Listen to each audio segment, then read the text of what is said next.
फिसा गोनां सासे हिन्जावा फिसा गोनां सासे सेंग्रा हौवाजों माबायदि गोसोथोलायो बेखौ लानानै आं दोंसे खन्थाइ लिरनाय बेखौ आं आवरायनो नागिरबाय।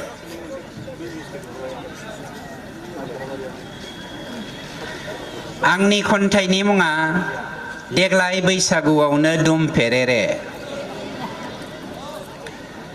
दाखालि फागुन दानाव नोंनि मोदोमफ्रुफ्रु बिउटि पार्लराव अहाया अहाया मासाज खालामजानाया, खामिहारायाव रुइदुब दुब आसिजों खुरजेर खुरजेर खालामजानाया फाग्लासो बिमायनो गाहामथार मोनदोंमोन।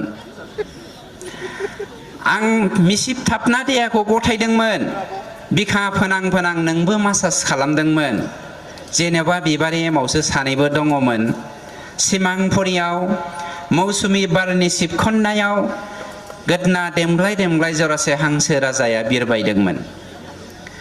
नोंनि गन्थंजों गनाय स' स' हाङा आंनि दोंनैसो गोमोन दारिखौ फोरलाब फोरलाब बिरहोनाया गोरबोखौ आइखां बायखां जाहोदोंमोन। सैथ्र थांगौब्ला थांगौब्ला, बैसागु फैगौब्ला फैगौब्ला हाथासि गोसोआ उरां फारां नेनानै थादोंमोन। अरनि बिदुंजों लाहा आवलिनाय बादि आंनि रागथिजि सोलेराल' रुइलाङाखै, थबसिजों लोगोसे साबा फिसाखौबो आं बावगारासै।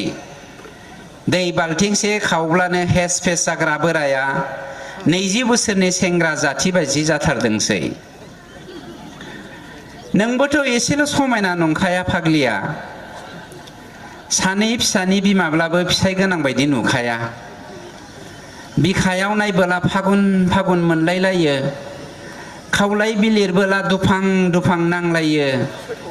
मेगनाव नायोब्ला बैसागु बैसागु बावगोमायो। हाबाब सानफ्लांबायसै, 10 बोसोरसो गदाय मानोथो हाबा जायाखिसैलै आं। सयथिबो देग्लाय बारदै सिख्लाया बिमायनो बायदेमलाय सिदेमलाय जासोगारदों। दाउ खौवौआबो गारां सोमाव सोमाव देंखो बोदों। गोरलै बिलाइया खर' थिखं थिखं बरायदों। हाबाब रंजालि बैसागु नों फैमारबायसो आंनि नैथि खोन्दोखौ जाफुंहोनो, गोजाम गलाखौ नागारना गोदान गला लुखांहोनो।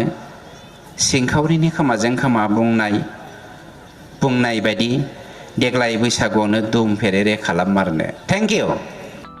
गुन गोनां गोजौ सोलोंथाइ लानो गोसो गुदुं मेट्रिक पास जानाय फरायसाफोरनि थाखाय गोजोनथाव खौरां।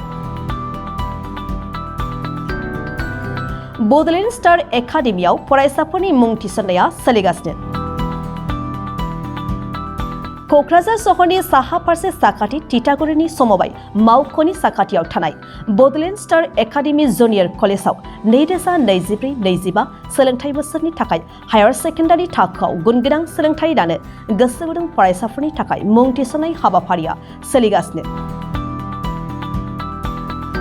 2024 इं मायथाइयाव गायसनजानाय बड'लेण्ड स्टार एकाडेमियाव फोरोंथाइ मोननाय रोंगौथि गोनां फोरोंगिरिफोरखौ लानानै साइन्स, कमार्स एन्ड आर्ट्स मोनथाम स्ट्रिमनि सायाव फरायसाफोरखौ गुनगोनां सोलोंथाइ होनो आवगायदों। बड'लेण्ड स्टार एकाडेमि जुनियर कलेजाव मुं थिसन्नोब्ला फरायसाफोरा माखासे मोजां खाबुफोरखौ मोननो हागोन। सिगांसिन मुं थिसन्नाया सा 10 फरायसा फरायसुलिफोरा फिस होनाङालासे फ्रि एडमिसन मोननो हागोन। गासैबो फरायसा फरायसुलिफोरनि मुं थिसन्नायनि मासुलखौ 30% रेहाय होनाय जागोन। 75% नम्बर लानानै उथ्रिसार जानो हानाय फरायसा फरायसुलिफोरनि थाखाय एडमिसन फिसखौ 40% रेहाय होनाय जागोन आरो 85% नम्बर लानानै उथ्रिसार जानो हानाय फरायसा फरायसुलिफोरनि थाखाय एडमिसन फिसखौ 100% बाङायनि खाबुखौ होनाय जागोन। हौवासा आरो हिन्जावसाफोरनि थाखाय मुलाम्फा गोनां मोजां जाग्रा आरो मोजां थाग्रा खथानि खाबु गोनां हस्टेलनि खाबुखौ मोननो हागोन।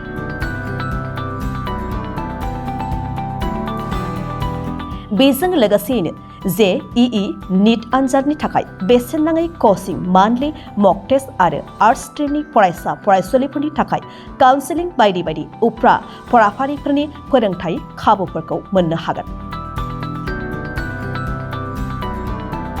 बिदिब्ला मानोथो गोबाव खालामनो, नोंथाङाबो गुनगोनां गोजौ सोलोंथाइ लानो थाखाय बड'लेण्ड स्टार एकाडेमियाव मुं थिसननायनि खाबुखौ लादो। बांसिन आबुङै मिन्थिनो थाखाय गाहायाव होनाय मबाइल नम्बर फोनांजाब खालामदो।